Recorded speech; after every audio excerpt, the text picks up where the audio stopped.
40 Rules of Love. Rule number 1: how we see God is a direct reflection of how we see ourselves. If God brings to mind mostly fear and blame, it means there is too much fear and blame welled inside us.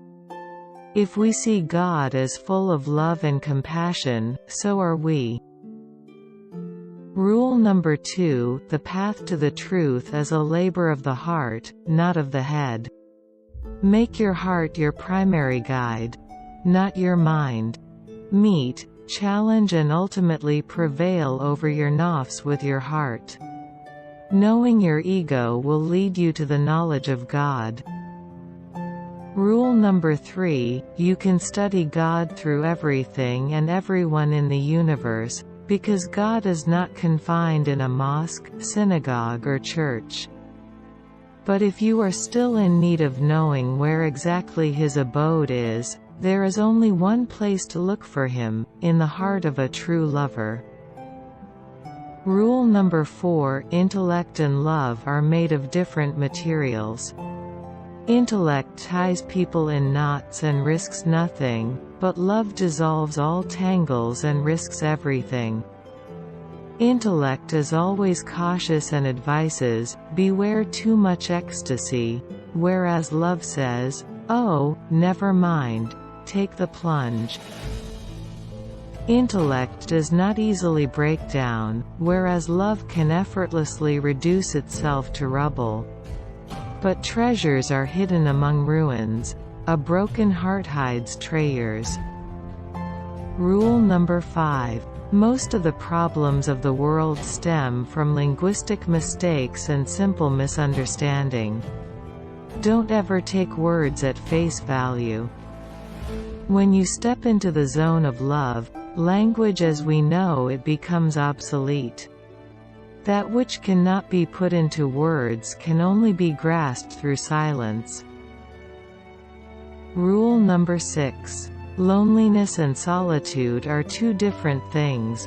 When you are lonely, it is easy to delude yourself into believing that you are on the right path. Solitude is better for us, for it means being alone without feeling lonely. But eventually it is better to find a person who will be your mirror.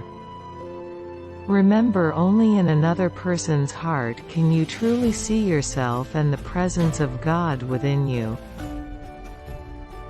Rule number 7: whatever happens in your life, no matter how troubling things might seem, do not enter the neighborhood of despair. Even when all doors remain closed, God will open up a new path only for you.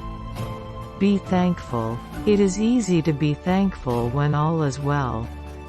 A Sufi is thankful not only for what he has been given, but also for all that he has been denied. Rule number 8: patience does not mean to passively endure. It means to look at the end of a process. It means to look at the thorn and see the roses, to look at the night and see the dawn. Impatience means to be short-sighted as to not be able to see the outcome. The lovers of God never run out of patience, for they know that time is needed for the crescent moon to become full. Rule number 9: east, west, south, or north makes little difference. No matter what your destination, just be sure to make every journey a journey within. If you travel within, you will travel the whole wide world and beyond. Rule number 10: the midwife knows that when there is no pain, the way for the baby cannot be opened and the mother cannot give birth.